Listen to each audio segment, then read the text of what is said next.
L'un des tableaux les plus courants que l'on rencontre en cabinet est ce qu'on appelle le vide du chi de la rate. Paradoxalement, s'il y a bien un organe dont on parle très peu en médecine conventionnelle, c'est bien de cet organe. Pourtant, la rate a un rôle essentiel en médecine traditionnelle chinoise.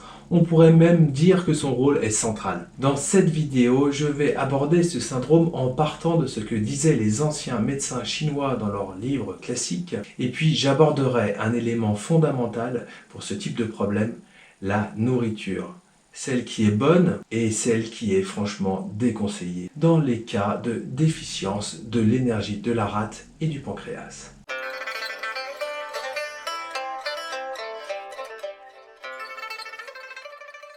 Bonjour à tous, je suis François Nivolet, praticien de MTC et créateur du blog La médecine chinoise au quotidien où vous retrouvez tous mes articles et vidéos sur cette approche millénaire et naturelle et tous mes conseils santé. Dans la description, j'ai inclus un petit guide gratuit à télécharger, les 4 rituels quotidiens qui peuvent vous faire gagner des années d'espérance de vie.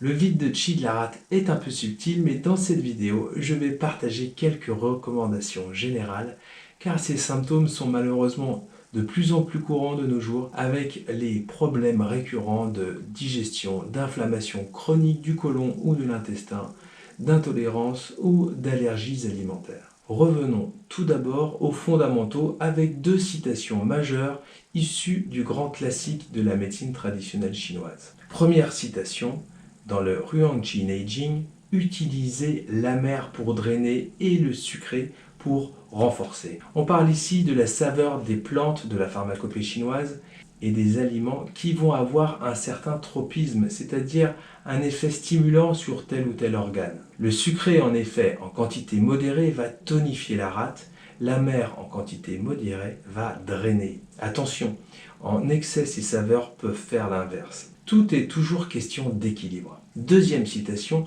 les organes sont sensibles à certains facteurs climatiques. Le cœur déteste la chaleur, le poumon déteste la sécheresse.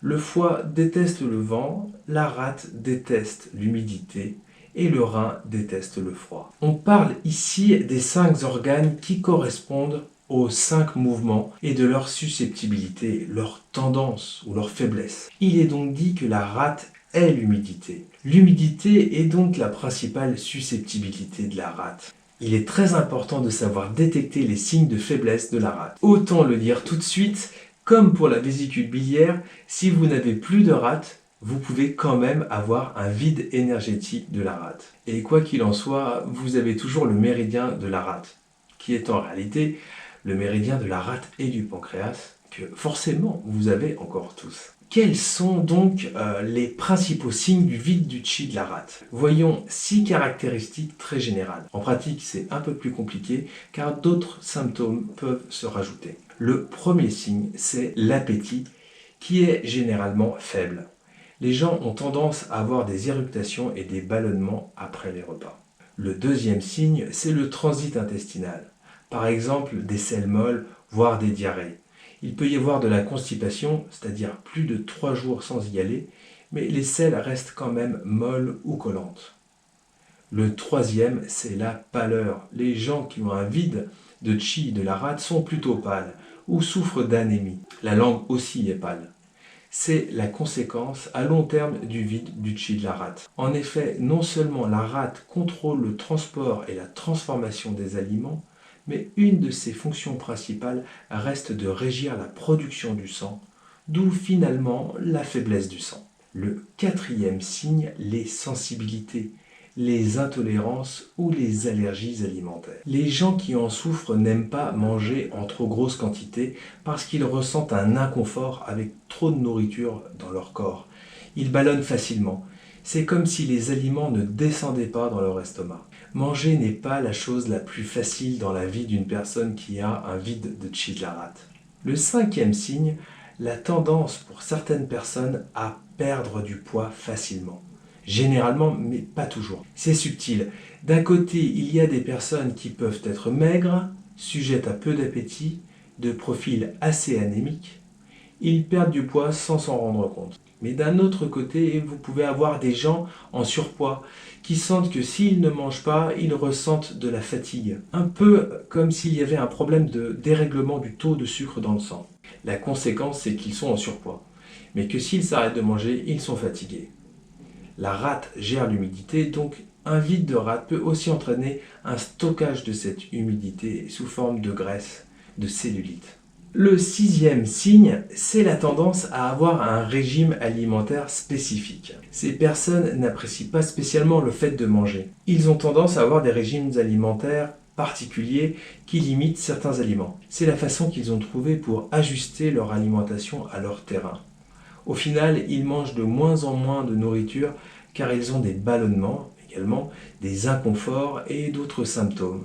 Et pour éviter la douleur, ils mangent très peu. Voyons maintenant un élément clé du vide du chi de la rate, les 4 facteurs qui nuisent particulièrement à la rate. Le premier facteur est un facteur qui affecte réellement la digestion. Ce sont les aliments qui causent de l'humidité. Rappelez-vous, l'humidité est le facteur numéro 1 qui nuit à la rate. Les aliments causant de l'humidité peuvent être les huiles, les fritures, les produits laitiers et les aliments crus comme la salade, les crudités ou le régime végétarien cru. Je sais que sur ce point, les naturopathes, que j'apprécie particulièrement, ont un avis un peu différent. Mais ici, on parle médecine chinoise. Dans les autres aliments qui provoquent de l'humidité, il y a aussi la bière, les jus de fruits et le sucre. Pour beaucoup de gens, particulièrement ceux qui ont beaucoup de mucosité dans la gorge, avec des raclements de gorge, le sucré est un vrai problème parce qu'il va exacerber ce symptôme. Le deuxième facteur, c'est la congestion, c'est-à-dire l'excès de nourriture. C'est par exemple quelqu'un qui mange sainement, mais de façon excessive. Il peut y avoir de la salive dans la bouche des heures après avoir fini le repas, et ces personnes vont se racler la gorge. La salive est le liquide de la rate. Quand la rate est épuisée, elle produit de la salive en excès. Donc même avec un repas sain, trop de quantité produit de la congestion, ce qui est un problème pour la rate et plus tard pour la vésicule biliaire.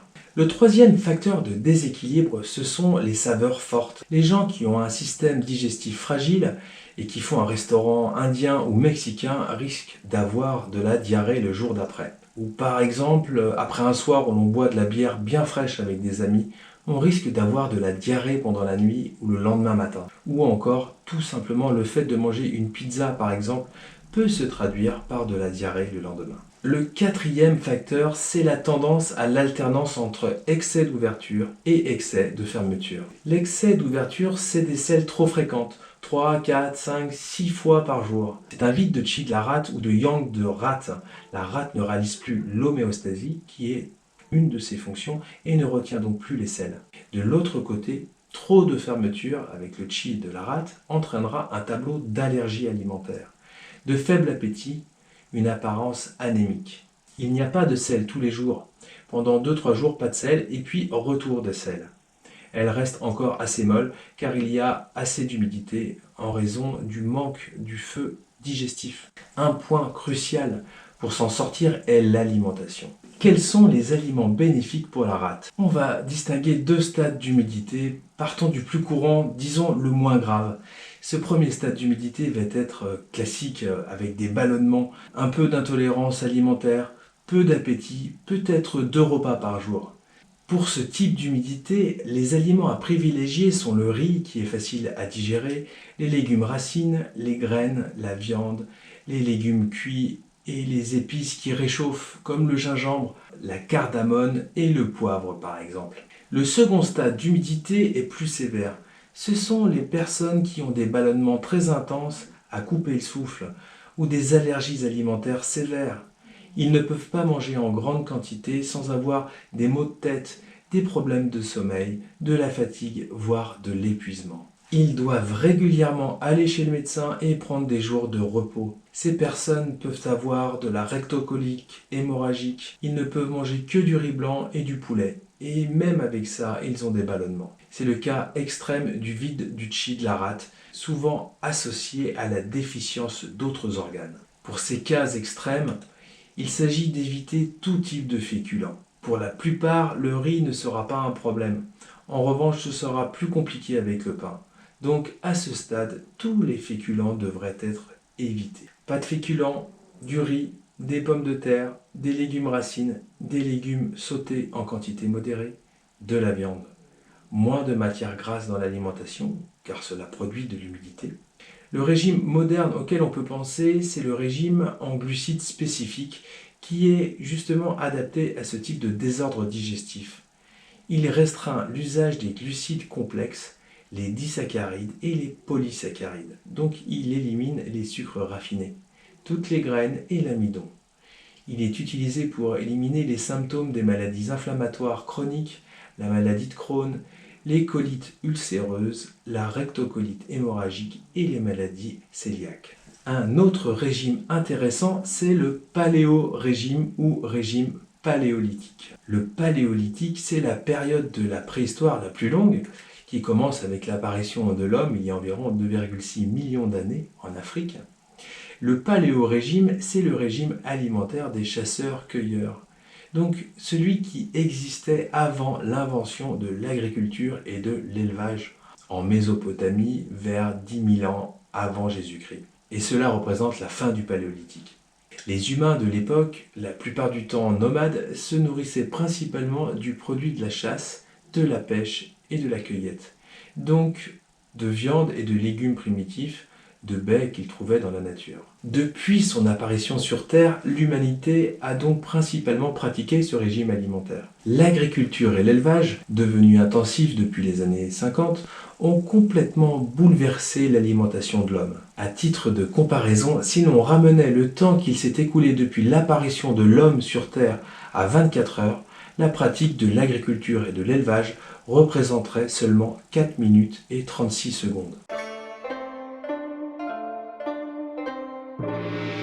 J'espère que cette vidéo vous aura un peu éclairé sur ce que représente le vide de chi de la rate. On pourrait bien sûr faire d'autres vidéos sur les manifestations de ce syndrome, notamment lorsqu'il est associé à des troubles digestifs comme les reflux, les problèmes de lithiase biliaire ou globalement des douleurs abdominales. Si ça vous a plu, n'hésitez pas à vous abonner et à partager vos propres expériences en commentaire. Le meilleur moyen de rester en contact, c'est encore de télécharger l'un des livrets gratuits en description. Vous serez ainsi abonné à ma newsletter. Je vous remercie de votre attention. On se retrouve très vite pour d'autres sujets passionnants expliqués du point de vue de la médecine traditionnelle chinoise. À bientôt!